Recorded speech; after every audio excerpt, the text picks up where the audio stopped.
फक्त एवढं सांग. सांगितलं होतं. शाब्बास. आम्ही इथून सरळ आमच्या घरी जाऊ. तू मागे मागे आमच्या घरी येशील. तू ते कर जे आमची इच्छा आहे. मग आमची माणसं तुझ्या चाळीतून निघून जातील. आणि हो, या वेळेस तुला फरफटत किंवा पकडून आणण्याची गरज पडू नये. तू स्वतः आपल्या मर्जीने येशील. कळलं?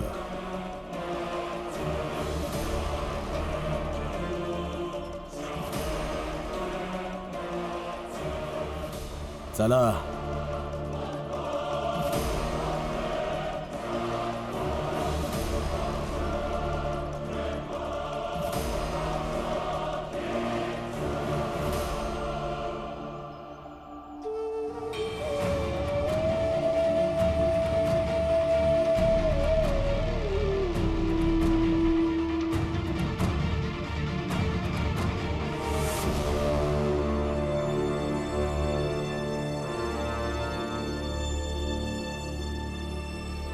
झालं तुम्हा सगळ्यांचं?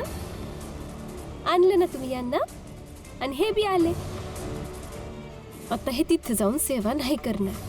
हो, अशाने त्यांची हिंमत वाढत जाईल आणि ते रोज काही ना काही करायला लावतील.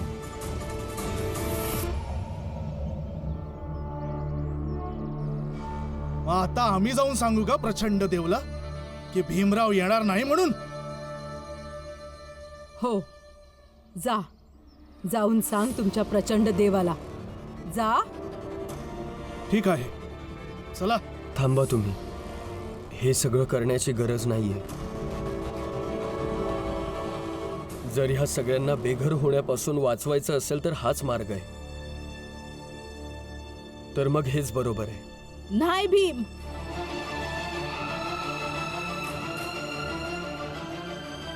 तू आमच्यासाठी कुणाचीही सेवा नाही करायची. फुलिया काकू, माझ्यामुळे तुम्हा सगळ्यांना बेघर व्हावं लागेल. आणि जर मला हे होऊ द्यायचं नसेल तर मला हे काम करावं लागेल. जाऊ द्यात मला. नाही भीम, भले आम्हाला बेघर व्हावे लागेल, पण तुला इतके खालच्या पातळीला जाण्याची काही गरज नाही. दलिया आजी, लहानपणी माझ्या आईने मला एक गोष्ट सांगितली होती. ज्या झाडाजवळ मुलं जास्त खेळतात ते झाड आपली फांदी वाकवतं. मला माहित नाही हे खरं आहे की नाही, पण आईची प्रत्येक गोष्ट अजूनही हृदयात आहे. आणि ह्याचमुळे जर तुम्हा सगळ्यांना बेघर होण्यापासून वाचवायचंय तर मलाही थोडंसं झुकावं लागेल आणि मी वाकेन. जाऊ देत मला. आलेच कशाला परत तुम्ही? कारण माझ्यामुळे ह्या सगळ्यांना दारोदारी भटकताना पाहू नाही शकणार. पण तुम्ही तिथे जाऊन सेवा नाही करायची. का नाही करायची? त्या दिवशी पण करणारच होतो ना, तसंच आजही करेन. फरक फक्त एवढा आहे रमा की आज ते थोडे अजून जास्त अपमानित करतील. करू देत. आपल्या लोकांसाठी इतकं तर करूच शकतो.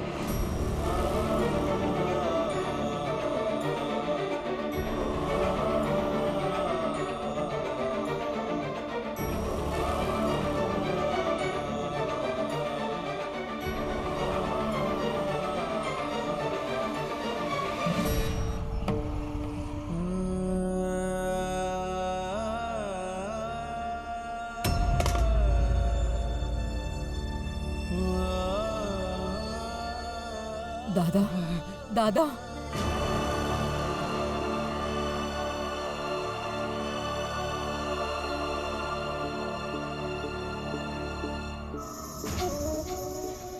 चल लक्ष्मी, आज जाऊया.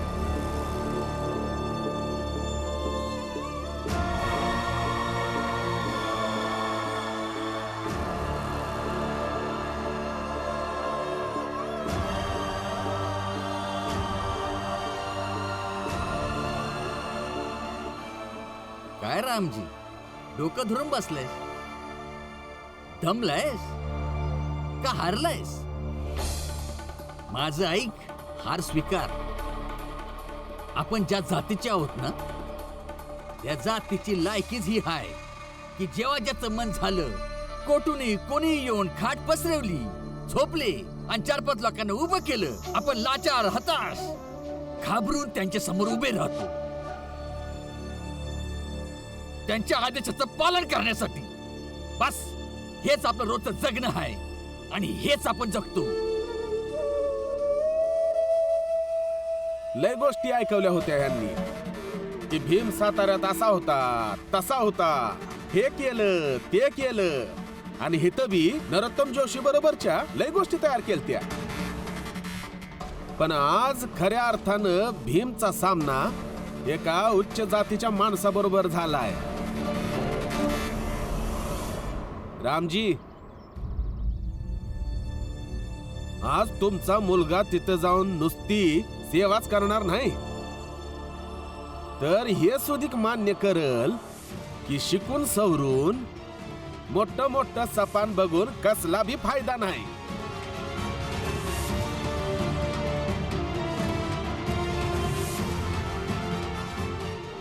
आत्या, मी त्यांना बघून येते.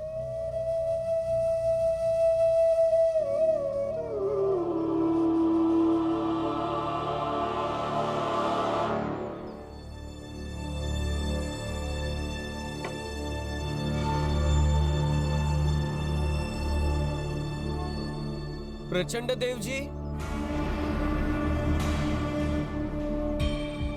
प्रचंड देवजी,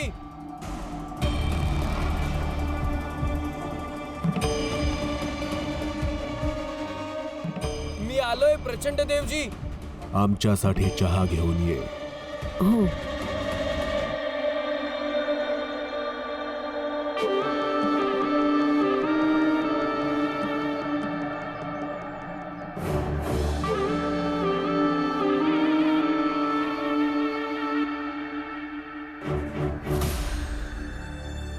जाऊ द्यात मला. तू आज जाऊ शकत नाहीस. प्रचंड देवजी, आज मला हे बघायचंच आहे. का न्यायाच्या गोष्टी करणारा, कायद्याबद्दल बोलणारा, नेहमी सत्याची साथ देणारा माणूस कशी काय कुणाची सेवा करू शकतो आणि कसं काय सगळं जग हे गपगुमान बघू शकतं.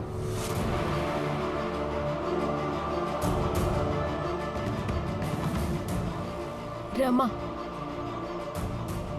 तुला तुझ्या नवऱ्याची, भीमराव आंबेडकरांची शपथ. आज जरी ह्यांनी सेवा केली ना, तर आजच्या नंतर ना न्याय, कायदा, सत्य आणि इमानदारीची एक बी गोष्ट नाही ऐकणार आणि नाही ह्यांना बोलू देणार.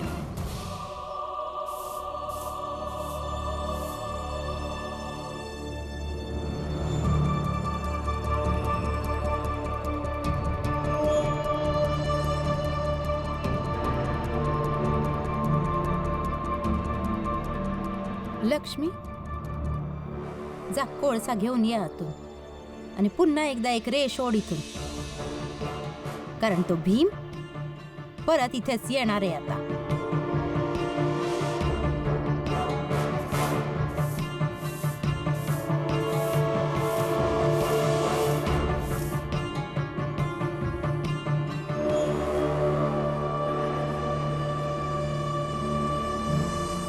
अजून ठळक कर लक्ष्मी. इतकी ठळक की पुसतात येणार नाही. कोणी जर जबरदस्ती पुसण्याचा प्रयत्न केला तरी नाही. भीमला शेवटी शिक्षा तर दिलीच त्या लोकांनी. तो कितीही चांगलं करू दे लोकांचं, त्यांना काही फरक पडणार नाही. मग घरात पण हीच गोष्ट कळू दे त्याला. त्याने अजिबातच तसं नसावं जसा तो आहे. तर करा, अजून ठळक करायला. आणि इतकी ठळक करणं या रेषेला की माझा भाऊ जेव्हा ही बघेल तेव्हा त्याला हे वाटू दे की आयुष्यात कधीही कोणाचंही भलं करायचं नाही. ओढ ओढ. झालं तुमचं? जर आता तुमचं भाषण संपलं असेल तर काम धंद्यावर पण जा. आता बाहेर प्रचंड देवाची माणसं बी नाहीत जी तुम्हाला थांबवतील. मग जा ना तुम्ही. हो ते तर जाणारच आहे. पण लक्ष्मी एक काम कर, तुला इतका लोभ आहे ना पैशाचा, जेव्हा मी मरेन ना तेव्हा माझं प्रेत विक आणि पैसे घेऊन ये.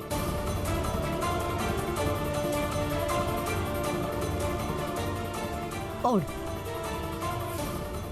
ओढ.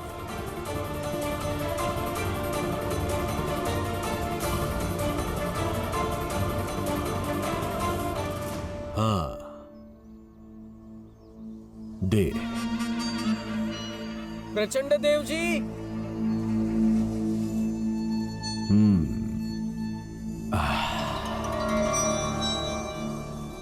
मी तुला बोललो होतो ना की तुझ्या व्रताने आमची सगळी कामं होतात.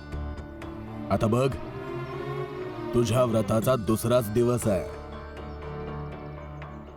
आणि हा भीमराव आमच्या दारात येऊन कसा ओरडतोय. प्रचंड देवजी. प्रचंड देवजी.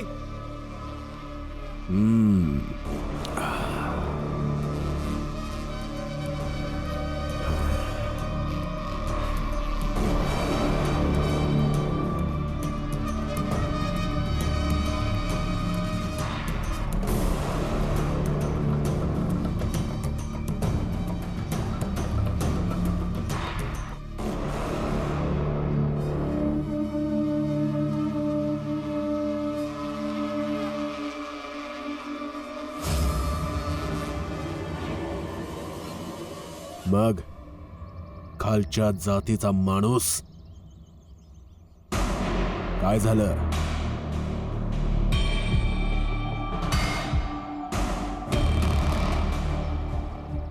तू सांग,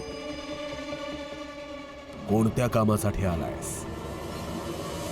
आता तू उद्या आमच्या घरी येशील आणि येऊन म्हणशील, मालक मालक मला तुमची सेवा करायची आहे.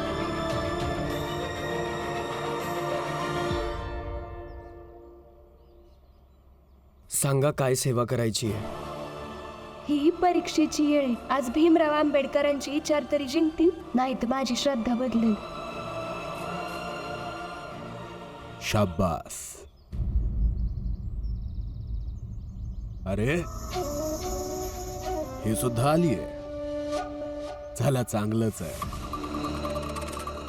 आपल्या नवऱ्याला सेवा करताना तर बघेल ना. चल ये, पुढे ये. चल ये.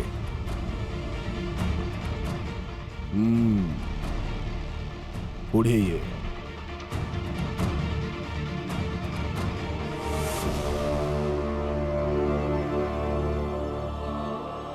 आता तुझ्या नवऱ्याला माझे पाय दाबताना बघ.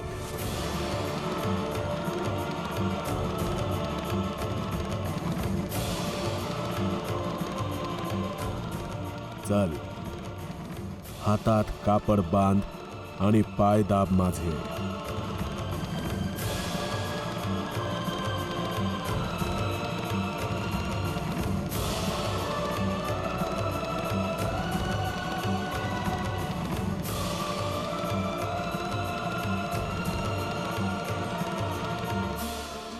वेळ खूप वाया घालवतोस तू.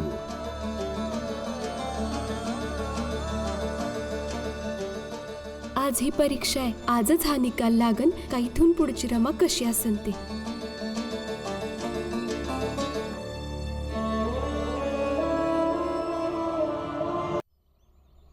आनंद, माहित नाही रामजी कुठं निघून गेले, कुठे सापडत नाहीये. चल जाऊन शोधूया. नको काका,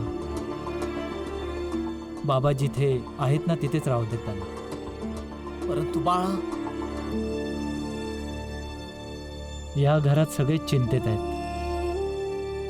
आणि सगळ्यात जास्त काळजीत आहेत ते बाबा.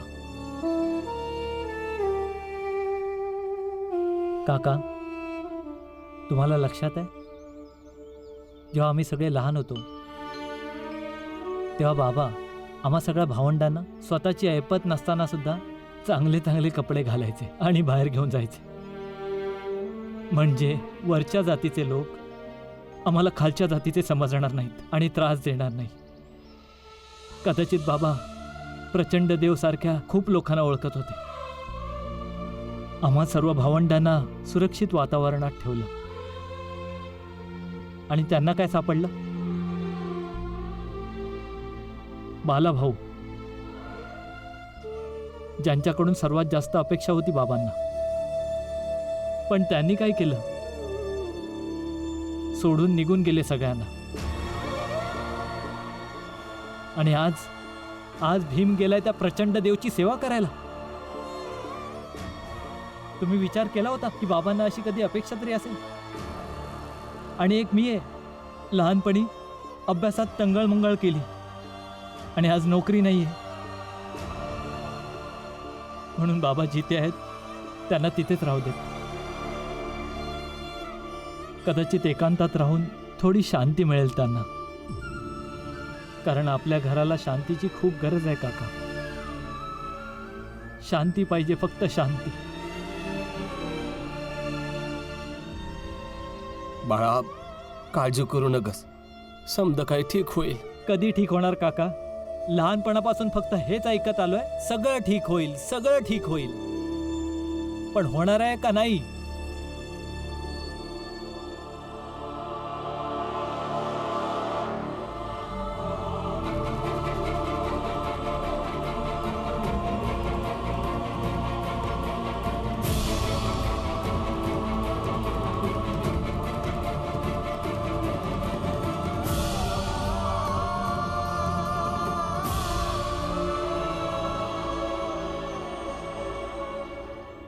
संत न छाड़े संतई, जो कोटिक मिले असंत.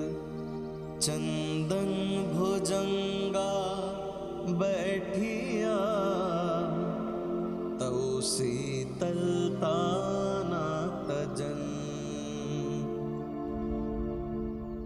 प्रचंड देव कोण आहे इकडे?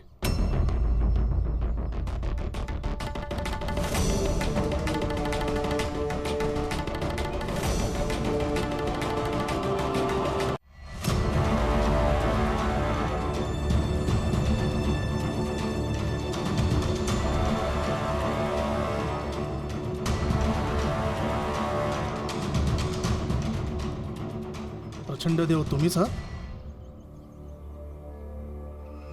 बरोबर आहे, आम्हीच आहोत प्रचंड देव. पण तुम्ही इथे कसे? भीमरावाची चिठ्ठी आलेली गव्हर्नर साहेबांना. त्यात त्यांनी तुमच्या विरुद्ध तक्रार दाखल केली.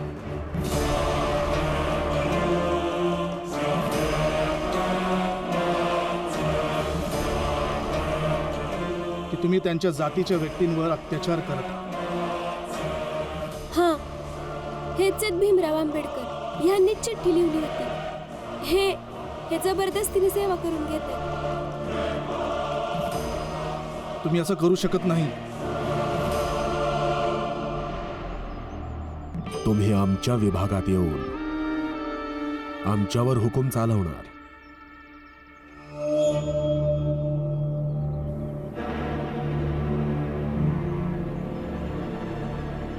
गव्हर्नर साहेबांचा आदेश आहे. जसे सांगत आहे तसं करा, नाहीतर 10 मिनिटात पूर्ण फौज येऊन इथे उभी राहील. आणि हां, भीमरावाची जात आणि चाळीच्या लोकांवर अजिबात अत्याचार करू नका. मिस्टर भीमराव, तुम्ही घरी जा. धन्यवाद सर. चल रमा.